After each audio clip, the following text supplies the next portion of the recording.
अब हम लोग अगला टॉपिक पढ़ने जा रहे हैं जिसका नाम है rotation about fix axis. Clear है? तो रोटेशन अबाउट फिक्स एक्सिस को हम लोग प्योर रोटेशनल मोशन के नाम से भी जानते हैं। क्लियर? यह जो टॉपिक है, यह टॉपिक नीट के पॉइंट ऑफ व्यू से या जेई के पॉइंट ऑफ व्यू से काफ़ी इंपॉर्टेंट है और प्रत्येक साल इस टॉपिक से कम 1 से 2 प्रॉब्लम्स प्रत्येक एग्जाम में पूछे ही जाते हैं। क्लियर है? तो आप इस टॉपिक को काफ़ी ध्यान से समझिएगा ताकि आने वाली एग्जाम्स में आप इस टॉपिक से संबंधित जो भी प्रॉब्लम्स आपसे पूछे जाए उसे आसानी से सॉल्व कर पाए। क्लियर है? तो आइए इस टॉपिक से जुड़ा हुआ जो भी इंपॉर्टेंट फैक्ट्स है उसको हम लोग सीखते हैं। क्लियर है? तो इस टॉपिक में सबसे पहले हम लोग बेसिक डिफिनीशंस को सीखेंगे। जैसा कि हमारा टॉपिक है, इस टॉपिक में क्लियर मेंशन है कि रोटेशन अबाउट फिक्स्ड एक्सिस, यानी कि इसमें यह बोला जा रहा है कि एक्सिस जो है वह फिक्स्ड है और उस फिक्स्ड एक्सिस के अबाउट कोई ऑब्जेक्ट जो है, कोई रिजिड बॉडी जो है वो रोटेट कर रहा है। क्लियर है? ठीक है। तो इस टॉपिक को हम 2 एग्जाम्पल से आपको अच्छी तरह से समझा देते हैं। क्लियर है? ठीक। तो यह मेरा पहला एग्जाम्पल है। इस एग्जाम्पल में मैंने एक फ्रेम लिया है कुछ इस तरीके से, इस तरीके का मैंने एक फ्रेम लिया है।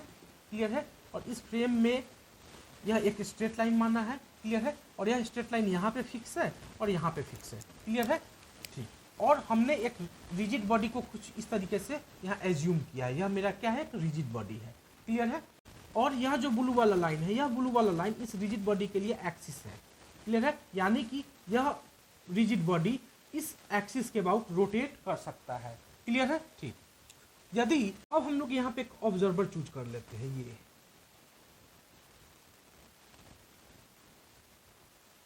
क्लियर है, और मान लेते हैं कि इस ऑब्जर्वर के रेस्पेक्ट में यह जो फ्रेम हमने कंसीडर किया था, इस फ्रेम का जो वेलोसिटी है वो 0 है।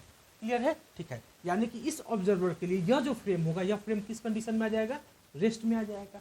क्लियर है? ठीक है। और तो हम लोग यह बोल सकते हैं कि इस ऑब्जर्वर के लिए यह जो एक्सिस है, यह एक्सिस किस कंडीशन में होगा? रेस्ट में होगा। क्लियर है? ठीक। और मान लेते हैं कि यह रिजिड बॉडी इस एक्सिस के अबाउट जो है किसी एंगुलर स्पीड ओमेगा से रोटेट कर रहा है। क्लियर है? ठीक है। तो हम लोग यह बोलेंगे कि यह ऑब्जेक्ट प्योर रोटेशनल मोशन कर रहा है। यह ऑब्जेक्ट क्या कर रहा है? प्योर रोटेशनल मोशन कर रहा है। क्लियर है? क्लियर है? तो हमने इस प्योर रोटेशनल मोशन के केस में क्या देखा कि इस ऑब्जर्वर के लिए इस एक्सिस के अबाउट यह बॉडी केवल और केवल रोटेशनल मोशन ही कर रही है।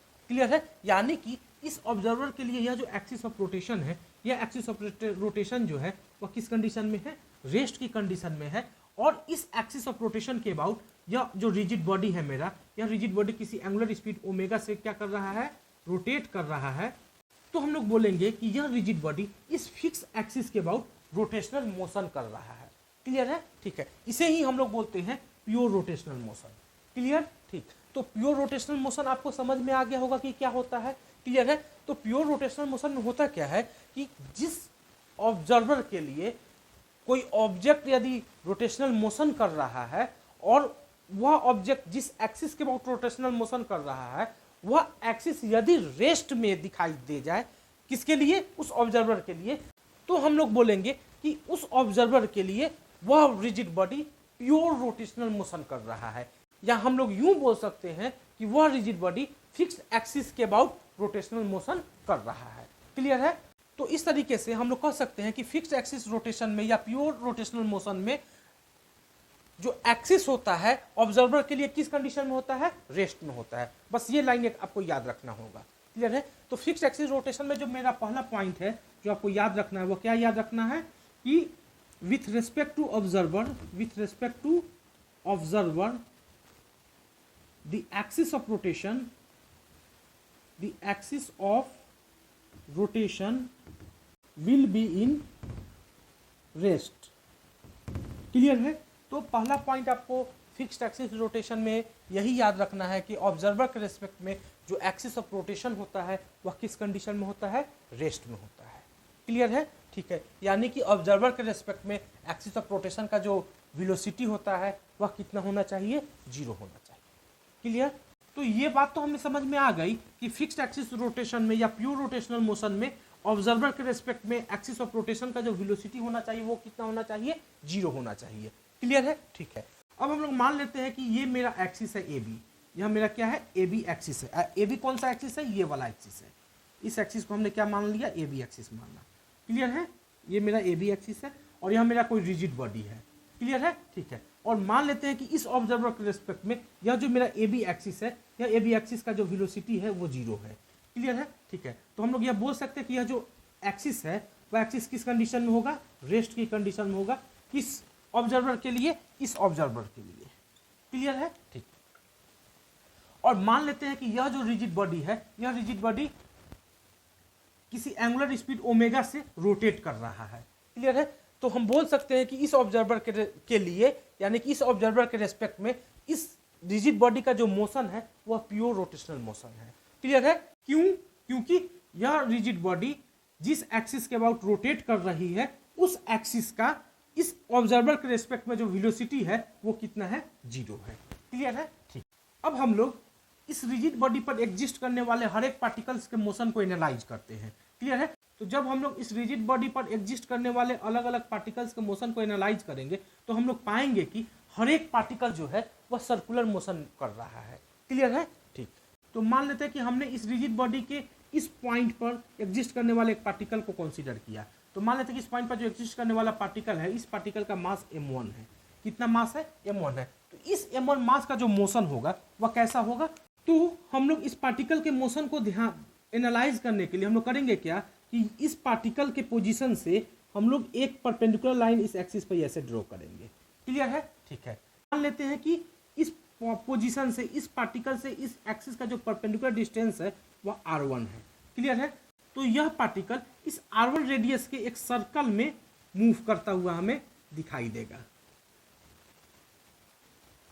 तो यह पार्टिकल इस r1 रेडियस वाले इस सर्कल में रोटेट करता हुआ इस ऑब्जर्वर को दिखाई देगा।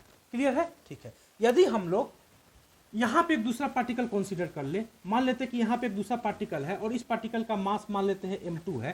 क्लियर है, तो यह पार्टिकल भी इस ऑब्जर्वर को सर्कुलर पाथ पे मूव करता हुआ दिखाई देगा। उस सर्कुलर पाथ का जो रेडियस होगा उसको कैलकुलेट करने के लिए हम लोग क्या करेंगे, यहाँ से इस पर एक परपेंडिकुलर लाइन ऐसे ड्रॉ कर देंगे। क्लियर है, ठीक है। और इस परपेंडिकुलर लाइन का जो लेंथ होगा वही क्या कहलाएगा, इस पार्टिकल जो जिस सर्कुलर पाथ में मूव कर रही है उसका रेडियस कहलाएगा। क्लियर है, यानी कि यह भी पार्टिकल जो होगा, यह पार्टिकल इस सर्कुलर पाथ पे मूव करता हुआ इस ऑब्जर्वर को दिखाई दे जाएगा। क्लियर है, ठीक है। यदि हम लोग तीसरा पार्टिकल को यहाँ पे चूज कर ले, यहाँ पे अगर हम लोग तीसरा पार्टिकल चूज कर लेते हैं, मान लेते हैं इस पार्टिकल का जो मास है वह m3 है, तो यह पार्टिकल भी इस ऑब्जर्वर के लिए कैसे मूव करता हुआ दिखाई देगा, एक सर्कुलर पाथ में मूव करता हुआ दिखाई देगा। क्लियर है, और उस सर्कुलर पाथ का जो रेडियस होगा उसे कैसे कैलकुलेट करेंगे, तो इस पॉइंट से हम लोग यहाँ पे एक परपेंडिकुलर लाइन ड्रॉ कर देंगे। इस परपेंडिकुलर लाइन का जो लेंथ होगा वही क्या कहलाएगा, यह पार्टिकल जिस सर्कुलर पाथ में मूव कर रहा है उस सर्कुलर पाथ का रेडियस कहलाएगा। क्लियर है, तो यह क्या हो जाएगा, इस सर्कुलर पाथ का रेडियस हो जाएगा। क्लियर है, ठीक। यानी कि हम यूं कह सकते हैं कि इस ऑब्जर्वर के लिए इस रिजिड बॉडी पर एग्जिस्ट करने वाला जितना सारा पार्टिकल है, सभी पार्टिकल्स अलग अलग रेडियस में सर्कुलर मोशन करेंगे। क्लियर है, तो इस तरीके से हम लोग ये कह सकते हैं कि इस ऑब्जर्वर के लिए यह रिजिड बॉडी यदि प्योर रोटेशनल मोशन कर रहा है तो इस रिजिड बॉडी पर एग्जिस्ट करने वाला हर एक पार्टिकल इस ऑब्जर्वर के लिए सर्कुलर पाथ में मूव करता हुआ दिखाई देगा। क्लियर है, तो प्योर रोटेशनल मोशन में हम लोगों ने क्या सीखा कि एक्सिस का जो वेलोसिटी होता है ऑब्जर्वर के लिए क्या होता है, 0 होता है। क्लियर है, ठीक। और दूसरा पॉइंट हम लोगों ने क्या सीखा कि इस रिजिड बॉडी पर एग्जिस्ट करने वाले हर एक पार्टिकल जो होंगे इस ऑब्जर्वर के लिए एक सर्कल में घूमता हुआ दिखाई देगा। क्लियर है, ठीक है। अच्छा, एक चीज और आप हमें बताइए कि इस पार्टिकल का मोशन जो है वह तो इस ऑब्जर्वर के लिए सर्कुलर मोशन है। क्लियर है, ठीक है। और यह क्या होगा, इस पार्टिकल का रेडियस होगा। क्लियर है, और इस पार्टिकल का जो सेंटर होगा वह कहाँ लाई कर रहा है, वह इस एक्सिस के इस पॉइंट पे एग्जिस्ट कर रहा है। क्लियर है, ठीक। और जब हम लोग इस पार्टिकल का मोशन देखेंगे तो यह भी पार्टिकल इस ऑब्जर्वर के लिए इस सर्कुलर पाथ में मूव करता हुआ दिखाई देगा। क्लियर है, और इस सर्कुलर पाथ का जो रेडियस होगा वो कौन सा रेडियस होगा, ये रेडियस होगा। क्लियर है, क्लियर है, ठीक। तो यह जो रेडियस है, इस रेडियस का यह जो इंड है वह कहाँ एग्जिस्ट कर रहा है, इस एक्सिस पे ही एग्जिस्ट कर रहा है। क्लियर है? क्लियर है? ठीक। इसी तरह से यह जो पॉइंट होगा, यह पॉइंट भी क्या करेगा, इस ऑब्जर्वर के लिए इस सर्कुलर पाथ पे मूव करता हुआ दिखाई देगा। क्लियर है? ठीक है। तो इस सर्कुलर पाथ का जो रेडियस होगा वह कौन सा रेडियस होगा, ये रेडियस होगा, और इस रेडियस का यह जो इंड होगा वह कहाँ एग्जिस्ट करेगा, इस एक्सिस पे एग्जिस्ट करेगा। तो हम बोल सकते हैं कि इस सर्किल का जो रेडियस है, इस सर्किल का भी रेडियस कहाँ एग्जिस्ट कर रहा है, इसी ए बी एक्सिस पे एग्जिस्ट कर रहा है। क्लियर है? तो हम लोग यह कह सकते हैं कि जितने सारे पार्टिकल्स इस रिजिड बॉडी पे एग्जिस्ट कर रहे हैं, सभी पार्टिकल्स का जो मोशन है इस ऑब्जर्वर के लिए सर्कुलर मोशन है। क्लियर है? जिसका सेंटर कहाँ लाई करता है, इसी ए बी एक्सिस पे लाई करता है। क्लियर है? यानी कि हम लोग कह सकते हैं कि जब कोई भी rigid body pure rotational motion करता है तो उस रिजिड बॉडी के हर एक पार्टिकल का जो मोशन होता है वह कैसा होता है, सर्कुलर मोशन होता है, जिसका सेंटर कहाँ लाई करता है, उस फिक्स्ड एक्सिस पर ही लाई करता है। क्लियर है? समझ में आ गया होगा यह लाइन। क्लियर? तो दूसरा पॉइंट भी आप लोग नोट कर लीजिए। क्लियर? तो बी पॉइंट भी नोट कीजिए, every point on rigid body moves in a circle whose center lies on the fixed axis of rotation। Clear है? तो ये दूसरा पॉइंट भी आपको अच्छी तरह से समझ में आ गया होगा। क्लियर है? तो प्योर रोटेशनल मोशन के केस में जो पहला पॉइंट हम लोगों ने समझा है वह क्या समझा है कि ऑब्जर्वर के रेस्पेक्ट में एक्सिस ऑफ जो रोटेशन होने चाहिए, उस एक्सिस ऑफ रोटेशन का जो वेलोसिटी होना चाहिए वो कितना होना चाहिए, 0 होना चाहिए। क्लियर है? ठीक।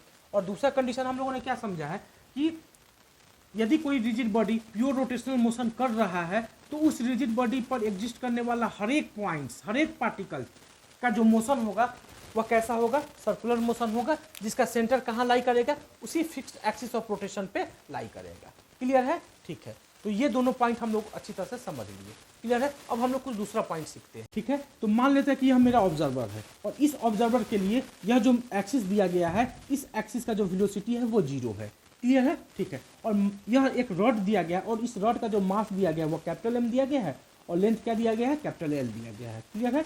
ठीक है। और यह रॉड जो है वह अपने इस एक्सिस के अबाउट ओमेगा स्पीड से रोटेट कर रही है। क्लियर है? कुछ इस तरीके से सिचुएशन है। यह मेरा क्या है, रॉड है कुछ इस तरीके से रेड लाइन का, और यह मेरा एक्सिस ऑफ रोटेशन है। क्लियर है? ठीक। यह एक्सिस ऑफ रोटेशन का जो वेलोसिटी है वह 0 है। किसके रेस्पेक्ट में, इस ऑब्जर्वर के रेस्पेक्ट में, या मेरे रेस्पेक्ट में इस एक्सिस ऑफ रोटेशन का जो वेलोसिटी है वो कितना है, 0 है। क्लियर है? और यह जो रॉड है, यह रॉड इस एक्सिस के अबाउट कुछ इस तरीके से रोटेट कर रही है। क्लियर है? ठीक है। तो हम लोग यह कहेंगे कि इस ऑब्जर्वर के लिए इस रॉड का जो मोशन है, यह मोशन कैसा है, प्योर रोटेशनल मोशन है। क्लियर है? ठीक। ठीक। तो जैसा कि अभी हम लोगों ने यह पढ़ा है कि प्योर रोटेशनल मोशन के केस में रिजिड बॉडी पर एग्जिस्ट करने वाला हर एक पॉइंट जो होता है वह सर्कुलर मोशन करता है। क्लियर है? जिसका सेंटर कहाँ लाई करता है, एक्सिस ऑफ रोटेशन पर ही लाई करता है। क्लियर है? ठीक। ठीक उसी तरह से यह रॉड जो है, यह रॉड इस एक्सिस के अबाउट, इस एक्सिस का नाम यदि हम लोग ए बी दे दें तो इस ए बी एक्सिस के अबाउट क्या कर रहा है, प्योर रोटेशनल मोशन कर रहा है। क्यों? क्योंकि इस ऑब्जर्वर के रेस्पेक्ट में इस एक्सिस का जो वेलोसिटी है वो कितना दिया गया है, 0 दिया गया है। क्लियर है? ठीक है। तो जब यह रॉड इस एक्सिस के बाद प्योर रोटेशनल मोशन कर रहा है तो इस रॉड पे एग्जिस्ट करने वाला हर एक पॉइंट यानी कि हर एक पार्टिकल कैसा मोशन करेगा, सर्कुलर मोशन करेगा। क्लियर है? तो जब हम लोग क्लियर है, तो मान लेते हैं कि यहाँ पे इस पार्टिकल को जब हम लोग ध्यान से देखेंगे तो यह पार्टिकल कैसा मोशन करता हुआ दिखाई देगा, सर्कुलर मोशन करता हुआ दिखाई देगा। क्लियर है? और इस सर्कुलर पाथ का जो सेंटर होगा वह कहाँ लाई करेगा, इस पॉइंट पे लाई करेगा। क्लियर? ठीक। अगर हम लोग यहाँ पे एक दूसरा पार्टिकल ले ले या दूसरा पॉइंट ले ले तो यह पार्टिकल भी कैसा मोशन करता हुआ दिखाई देगा, सर्कुलर मोशन करता हुआ दिखाई देगा। क्लियर है? क्लियर है? और इस पार्टिकल का सेंटर जो होगा वह कहाँ एग्जिस्ट करेगा, यहाँ पे एग्जिस्ट करेगा, और इस पार्टिकल के लिए जो रेडियस होगा वह कौन सा होगा, ये होगा। क्लियर है? यानी कि इस सर्कुलर पाथ का जो रेडियस होगा वह यह रेडियस होगा, क्लियर है। और इस सर्कुलर पाथ का जो सेंटर होगा वह कहाँ हो एग्जिस्ट करेगा, यहाँ पे एग्जिस्ट करेगा। क्लियर, ठीक। यदि हम लोग यहाँ पे तीसरा पॉइंट ले लें, यहाँ पे तीसरा पार्टिकल ले लेते हैं, तो इस पार्टिकल का जो रेडियस होगा वह कौन सा रेडियस होगा, ये रेडियस होगा। क्लियर है, ठीक। और इस पार्टिकल का जो मोशन होगा वह भी कैसा होगा, सर्कुलर मोशन होगा। इस कौन से रेडियस वाला, इस ब्लू वाले लाइन वाले रेडियस वाला, इस रेडियस वाले सर्कुलर पाथ पर यह क्या करेगा, यह पार्टिकल मूव करता हुआ दिखाई देगा। क्लियर है, ठीक। और इस सर्कुलर पाथ का जो सेंटर होगा वह भी कहाँ लाई करेगा, यहाँ पे लाई करेगा। क्लियर है, ठीक है। तो इस तरीके से हम लोग देख क्या रहे हैं कि इस केस में जो सेंटर मेरा मिल रहा है वह कहाँ मिल रहा है, एक इस एक्सिस के, इस ए बी एक्सिस के इस पॉइंट पर, इस पार्टिकुलर पॉइंट पे ही मिल रहा है। क्लियर है। और यह पार्टिकल पॉइंट कहाँ, और यह पार्टिकुलर पॉइंट कहाँ पे है, यह रॉड जहाँ पे इस एक्सिस से अटैच किया गया है वहीं पे है। क्लियर है, ठीक है। तो यह मेरा क्या हो जाएगा, सेंटर हो जाएगा। क्लियर है, ठीक है। तो इस तरीके से हम लोग कह सकते हैं कि प्योर रोटेशनल मोशन के केस में रिजिड बॉडी के हर एक पॉइंट्स जो होते हैं वह सर्कुलर मोशन करते हैं, जिनका सेंटर या तो एक्सिस ऑफ रोटेशन पे लाई करता है या तो एक्सिस ऑफ रोटेशन के किसी फिक्स पॉइंट पर लाई करता है। क्लियर है, दो पॉइंट्स याद रखना है, या तो एक्सिस ऑफ रोटेशन पे लाई करता है सेंटर यहाँ पे इस केस में, या और हम लोग इस केस में क्या देखें, एक्सिस ऑफ रोटेशन के इस पॉइंट पे सेंटर लाई करता है। क्लियर है, ठीक है।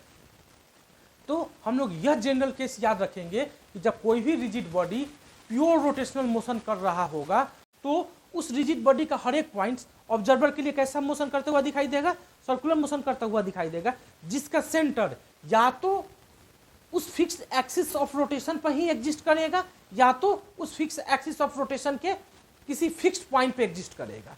क्लियर है, ठीक है। तो अब हम लोग इस प्योर रोटेशन को थोड़ा और ध्यान से देखते हैं। क्लियर, ठीक। तो मान लेते हैं टी टाइम में यह रॉड जो है वह कुछ इस तरीके से हो जाएगा। टी टाइम में यह रॉड जो होगा, यह रॉड रोटेट करते हुए कुछ इस तरीके से आ जाएगा। क्लियर है, क्लियर है, ठीक। मान लेते हैं टी इक्वल टू 0 पे रॉड का पोजीशन क्या था, ये था, और टी इक्वल टू टी पे पोजीशन का क्या हो गया, कुछ ये हो गया। क्लियर है, ठीक है। इस पॉइंट को यदि हम लोग P बोले होते, इस पॉइंट को यदि हम लोग Q बोले होते, इस पॉइंट को यदि हम लोग PQR बोले होते, तो यह P पॉइंट घूम करके टी टाइम में कितना घूम गया होगा, इतना एंगल घूमा होगा, और यह कहाँ पहुँच गया होगा, यहाँ पे पहुँच गया होगा। P पॉइंट कहाँ से, यहाँ से रोटेट करके कहाँ पहुँच गया, यहाँ पे पहुँच गया। या Q पॉइंट यहाँ से रोटेट करके इस सर्कुलर पाथ पर मूव करता हुआ कहाँ पहुँच गया, टी टाइम में यहाँ पे पहुँच गया। यह R पार्टिकल यहाँ से मूव करता हुआ कहाँ पहुँच गया, टी टाइम में यहाँ पे पहुँच गया। क्लियर है, ठीक है।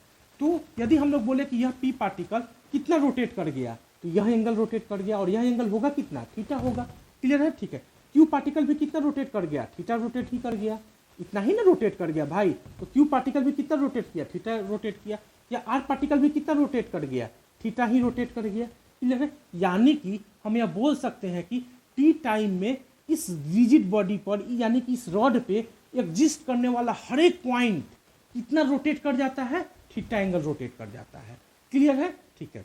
तो इस तरीके से हम लोग बोल सकते हैं कि प्योर रोटेशनल मोशन के केस में रिजिड बॉडी पर एग्जिस्ट करने वाले हर एक पॉइंट्स का जो एंगुलर डिस्प्लेसमेंट होता है वह क्या होता है, सेम होता है। क्लियर है, ठीक। तो इस तरीके से हम लोग कह सकते हैं कि सभी पार्टिकल्स के लिए जब एंगुलर डिस्प्लेसमेंट सेम है, यानी कि सभी पार्टिकल्स के लिए थीटा क्या है, सेम है। क्लियर है। तो हम लोग कह सकते हैं कि D theta by D T, जिसको हम लोग क्या बोलते हैं, D theta by D T को हम लोग क्या बोलते हैं, ओमेगा बोलते हैं, यह भी सभी पार्टिकल्स के लिए क्या हो जाएगा, सेम हो जाएगा। क्लियर है, ठीक। तो जब ओमेगा सब पार्टिकल के लिए सेम हो गया, यानी कि इस पी पार्टिकल का भी एंगुलर वेलोसिटी सेम होगा, इस क्यू पार्टिकल का भी एंगुलर वेलोसिटी सेम होगा, इस आर पार्टिकल का भी एंगुलर वेलोसिटी सेम होगा। यहाँ पे कोई पार्टिकल चूज करते उसका भी एंगुलर वेलोसिटी सेम होता, यहाँ पे कोई पार्टिकल चूज करते उसका भी एंगुलर वेलोसिटी सेम होता, यानी कि इस रॉड पे एग्जिस्ट करने वाले हर एक पार्टिकल का जो एंगुलर वेलोसिटी होता वह क्या होता, सेम होता। क्लियर है, ठीक। अच्छा, जब ओमेगा सब पार्टिकल के लिए सेम है तो यदि हम लोग D omega by D T calculate करें तो यह भी क्या होता है, D omega by D T को हम लोग क्या बोलते हैं, अल्फा बोलते हैं, यह भी अल्फा क्या आ जाता है, सेम आ जाता है। क्लियर है, ठीक है। यानी कि इस पी पार्टिकल का एंगुलर एक्सेलरेशन, इस क्यू पार्टिकल का एंगुलर एक्सेलरेशन, इस आर पार्टिकल का एंगुलर एक्सेलरेशन, यह सब क्या होता, सेम होता। क्लियर है, ठीक है। कब, जब कोई रिजिड बॉडी क्या कर रहा हो, प्योर रोटेशनल मोशन कर रहा हो। क्लियर है, in pure rotational motion. Clear है? तो प्योर रोटेशनल मोशन से संबंधित प्रॉब्लम्स को सॉल्व करने के लिए हमने 3 स्टेटमेंट्स अभी सीख लिए। पहला स्टेटमेंट, ऑब्जर्वर के रेस्पेक्ट में एक्सिस ऑफ रोटेशन का जो वेलोसिटी होना चाहिए वो 0 होना चाहिए। और दूसरा स्टेटमेंट यह है कि रिजिड बॉडी पे एग्जिस्ट करने वाला हर एक पार्टिकल जो होता है वह सर्कुलर पाथ पे मूव करता है, जिसका सेंटर एक्सिस ऑफ रोटेशन पर ही एग्जिस्ट करता है। क्लियर है? ठीक। और तीसरा स्टेटमेंट हमने यह सीखा कि जब कोई भी rigid body pure rotational motion करता है तो उस रिजिड बॉडी पे एग्जिस्ट करने वाले हर एक पार्टिकल्स का एंगुलर डिस्प्लेसमेंट, एंगुलर वेलोसिटी और एंगुलर एक्सेलरेशन तीनों क्या होता है? सेम होता है। क्लियर है? ठीक। अब हम लोग चौथा जो इंपॉर्टेंट पॉइंट है उसे समझ लेते हैं। ठीक है, ये मेरा क्या था? यह मेरा एक्सिस ऑफ रोटेशन था। क्लियर है? ठीक। और यह क्या था? यह कोई रॉड था, यह कोई रॉड के शेप में कोई रिजिड बॉडी था। क्लियर है? इस एक्सिस ऑफ रोटेशन का जो वेलोसिटी था इस ऑब्जर्वर के रेस्पेक्ट में वह कितना था? 0 था।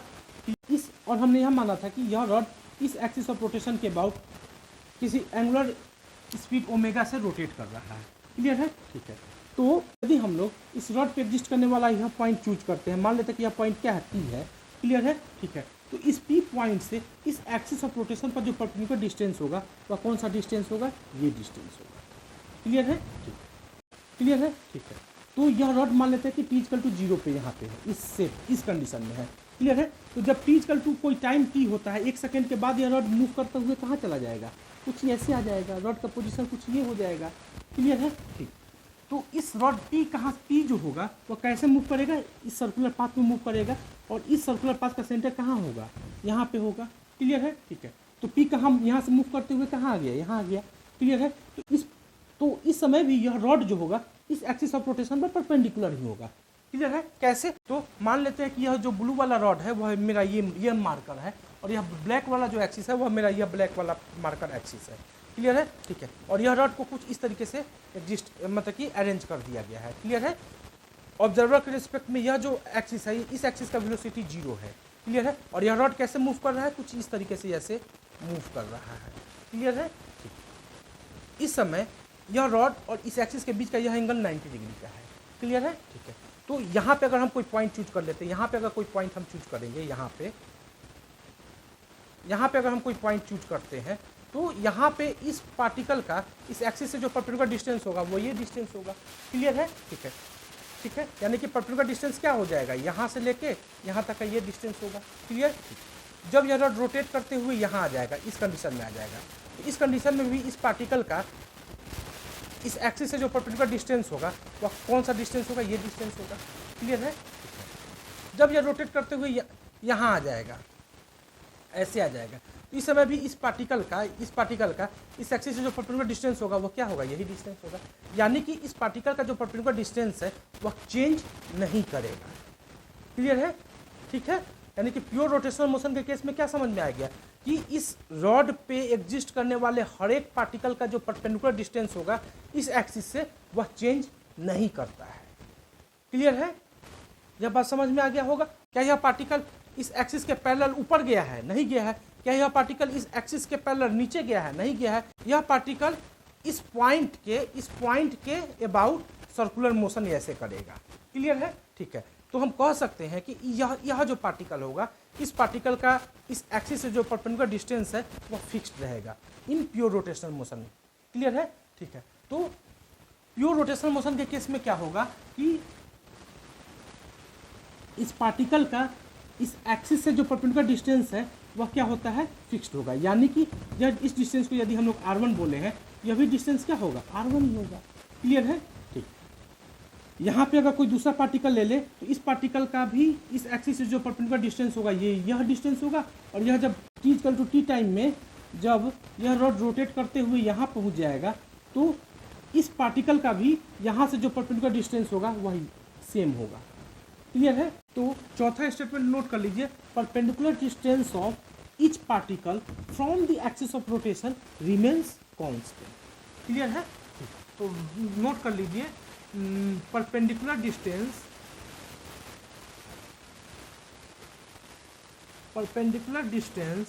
Of each particle from the axis of rotation remains constant. Clear है? ये चौथा पॉइंट भी आपको याद रखना होगा। क्लियर है? ठीक है, यानी कि जब कभी भी कोई भी rigid body pure rotational motion कर रहा होगा तो सबसे पहली बात, जो मेरा एक्सिस ऑफ रोटेशन होगा उस एक्सिस ऑफ रोटेशन का ऑब्जर्वर के रिस्पेक्ट में वेलोसिटी कितना होना चाहिए? 0 होना चाहिए। क्लियर है? ठीक। दूसरा इंपॉर्टेंट बात कि रिजिड बॉडी पर एग्जिस्ट करने वाला हर एक पार्टिकल किस पाथ में मूव करता हुआ दिखाई देगा? ऑब्जर्वर के लिए सर्कुलर पाथ में मूव करता हुआ दिखाई देगा। क्लियर है? जिसका सेंटर कहाँ लाई करेगा? इसी फिक्स्ड एक्सिस पर लाई करेगा। क्लियर? ठीक। तीसरा इंपॉर्टेंट बात कि इस रिजिड बॉडी पे एग्जिस्ट करने वाले हर एक पार्टिकल्स का जो एंगुलर डिस्प्लेसमेंट होगा वह क्या होगा? सेम होगा। क्लियर है? ठीक है। जब हर एक पार्टिकल का एंगुलर डिस्प्लेसमेंट सेम हो गया तो उसका एंगुलर वेलोसिटी भी क्या हो जाएगा? सेम हो जाएगा। क्लियर है? जब एंगुलर वेलोसिटी सेम हो गया तो उसका एंगुलर एक्सेलरेशन भी क्या हो जाएगा? हर एक पार्टिकल का सेम हो जाएगा।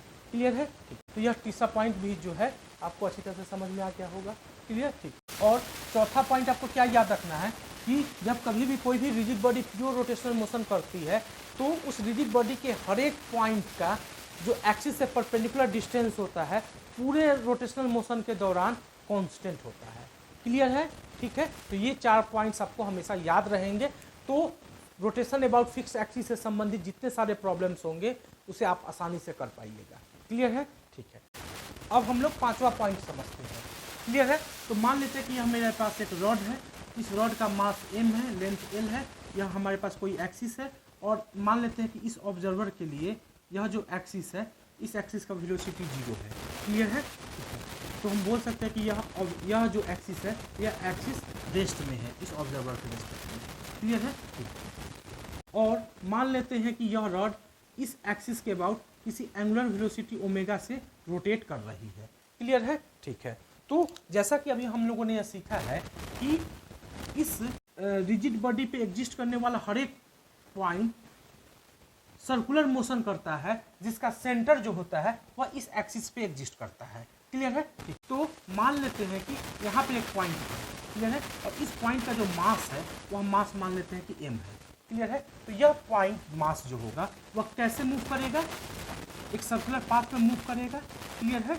और उस सर्कुलर पाथ का जो सेंटर होगा वह कहाँ एग्जिस्ट करेगा? वह एग्जिस्ट करेगा यहाँ पे। क्लियर है? ब्लू पेन से लिख देते हैं। इस सर्कुलर पाथ का जो सेंटर होगा वह कहाँ एग्जिस्ट करेगा? यहाँ पे एग्जिस्ट करेगा। क्लियर है? और इस सर्कुलर पाथ का जो रेडियस होगा वह कौन सा लेंथ होगा? ये रेडियस होगा। इस सर्कुलर पाथ का यह क्या होगा? रेडियस होगा। क्लियर है? क्लियर है? ठीक है। तो जैसा कि हम लोग जानते हैं कि जब कोई भी पार्टिकल सर्कुलर मोशन करता है तो उस पार्टिकल्स के पास 2 तरीके के एक्सीलरेशन होते हैं। एक टेंजेंशियल एक्सीलरेशन होता है, दूसरा रेडियल एक्सीलरेशन होता है। क्लियर है? ठीक है। तो मान लेते हैं कि यह पार्टिकल जिस सर्कुलर पाथ में मूव कर रहा है उस सर्कुलर पाथ का जो रेडियस है वह कौन सा रेडियस होगा? ये रेडियस होगा। और इस रेडियस के लेंथ को हम लोग कितना मान लेते हैं? स्मॉल r मान लेते हैं। क्लियर है? ठीक है। यानी कि यह पार्टिकल स्मॉल r रेडियस वाले सर्कुलर पाथ पे मूव कर रहा है। क्लियर है? ठीक है। तो इस पार्टिकल के पास क्या होगा? एक टेंजेंशियल एक्सीलरेशन होगा। क्लियर है? और वह टेंजेंशियल एक्सीलरेशन किस डायरेक्शन में होगा? टेंजेंट के लॉन्ग होगा, कुछ ऐसे होगा। क्लियर है? या टेंजेंशियल एक्सीलरेशन क्या होगा? कुछ ऐसे होगा।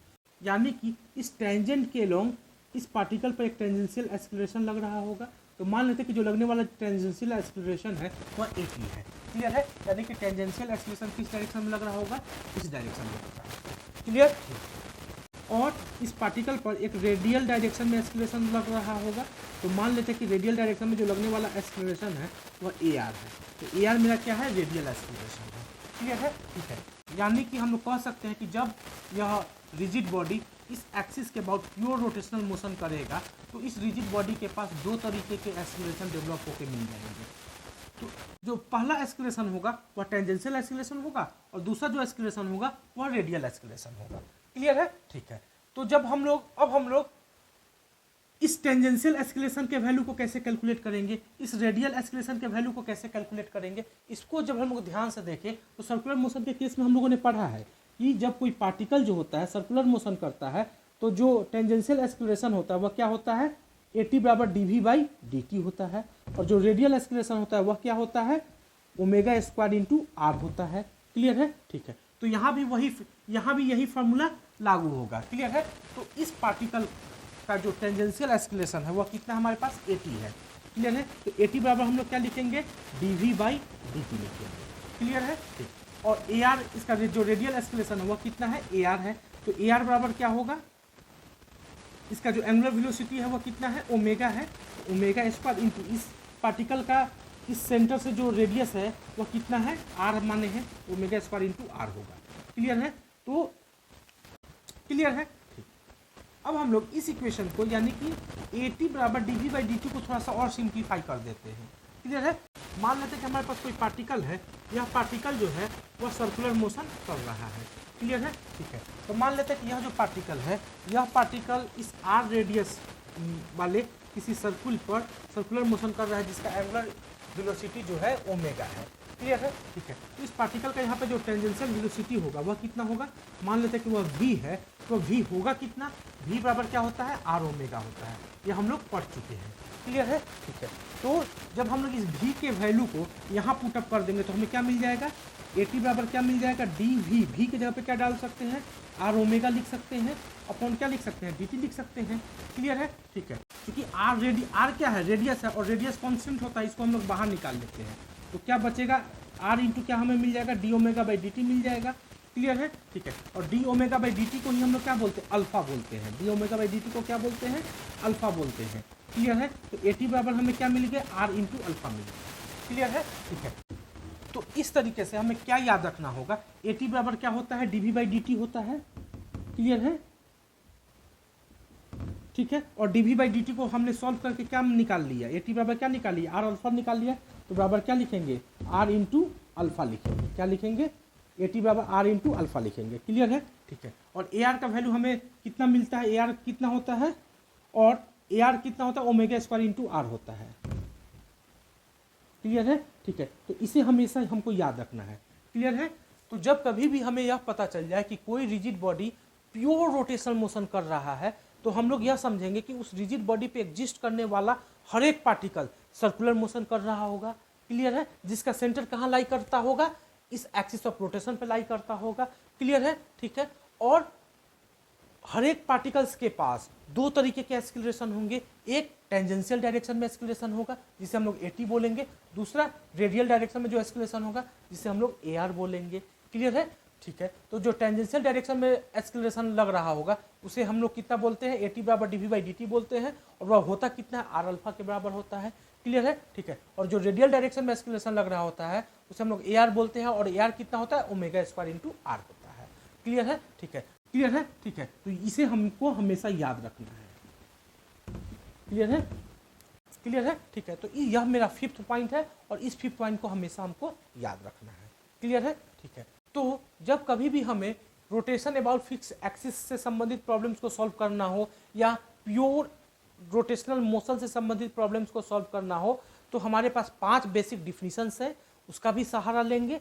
उसके अतिरिक्त हमारे पास कुछ और इक्वेशंस है जिसका हमें सहारा लेना होगा।